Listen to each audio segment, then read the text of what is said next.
Lobster ini udah setengah mati, saya udah seperti kayak narkoba kalau menurut saya.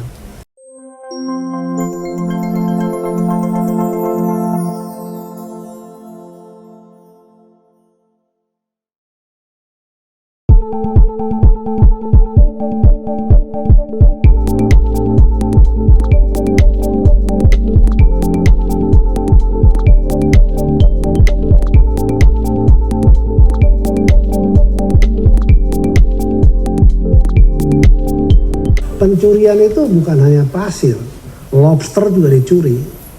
Lobster ini udah setengah mati, saya udah seperti kayak narkoba kalau menurut saya. Jadi konon ceritanya, tapi exactly angkanya berapa saya belum tahu persis ya. Tapi angkanya kira-kira antara 300 sampai 500 juta bibit yang selalu melayang ke negara tetangga. Saya tidak sebut namanya negara tetangga, tapi teman media saya kira sudah tahu semua. Saya pergi ke sana tuh ratusan ribu, industrinya sudah masif dan mereka sudah terbentuk struktur industrinya. Justru kalau memang bibitnya itu tidak bisa didapatkan, mereka juga akan kolaps. Begitu. Nah, kita dihadapkan pada satu sisi, kita mau jualan terus gitu. Tapi gimana cara jualannya? Uang sekarang tuh diselundupin kok. Negara nggak dapat manfaat apa-apa, itu anugerah Tuhan. Anugerah alam yang diberikan kepada rakyat Indonesia supaya rakyat Indonesia itu bisa mendapatkan sesuatu. Itu yang mendapatkan mungkin hanya sekelompok, tapi penangkap babynya itu tetap aja nggak dapat apa-apa. Angkanya tetap di garis kemiskinan. Ini harus kita rubah. Industri harus kita geser, ya.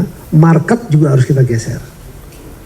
Tidak mudah membawa mereka untuk datang ke sini, tidak mudah. Itu butuh diplomasi yang panjang. 2 tahun lah kurang lebih kita lakukan itu.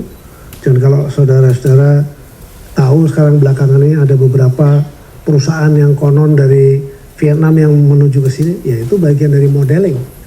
Mereka masuk dulu. Lalu kemudian mereka meminta kuota, kita berikan, tapi dia bayar. Mereka sendiri itu juga stres.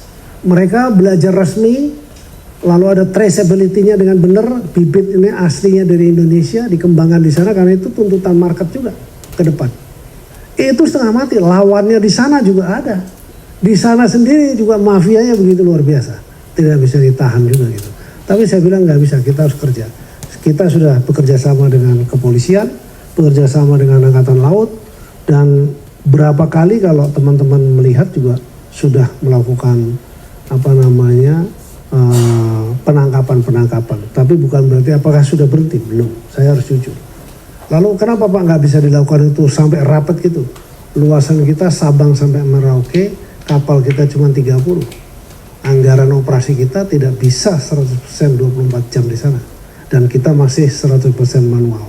Ini yang kita mencoba kebijakan Ocean Big Data yang harus kita implement di dalam periode yang baru ini.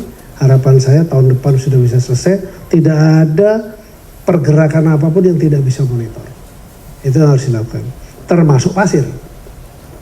Pasir juga, jujur saja. Gimana sih? Masa ada Ipung dengan kapal yang numpuk di daerah Batam sana gitu kok. Kalau saya tanya, kenapa Pung? Saya sudah identifikasi Pak. Saya nggak butuh identifikasi. Saya butuh penangkapan hasil. Saya pengen tahu aja ini. Ya, tapi ada Angkatan Laut juga. Pada waktu kita jalan tidak sengaja menangkap itu, Angkatan Lautnya negara sebelah hilir mudik. Artinya dia melindungi, kapal ini dilindungi. Jadi saya mau tanya sama teman-teman media.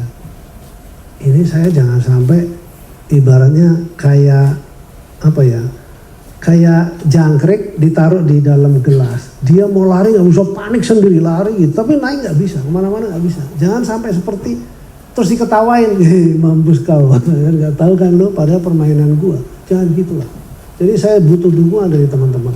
Kalau saya misalnya contoh kebijakan soal pengelolaan sedimentasi, lalu kemudian ya tidak ada satupun orang yang tidak komplain, tidak ada satupun orang yang tidak protes, tapi tidak ada satupun ya orang yang melihat bahwa ini harta yang diberikan oleh Tuhan, ya, yang harusnya bermanfaat buat bangsa dan negara, dan dicuriin terus gitu.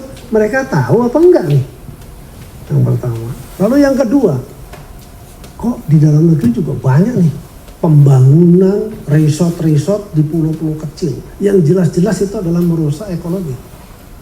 Kita nangkepin udah banyak juga sama Pak Ipung, itu dilakukan di masa yang lalu ya.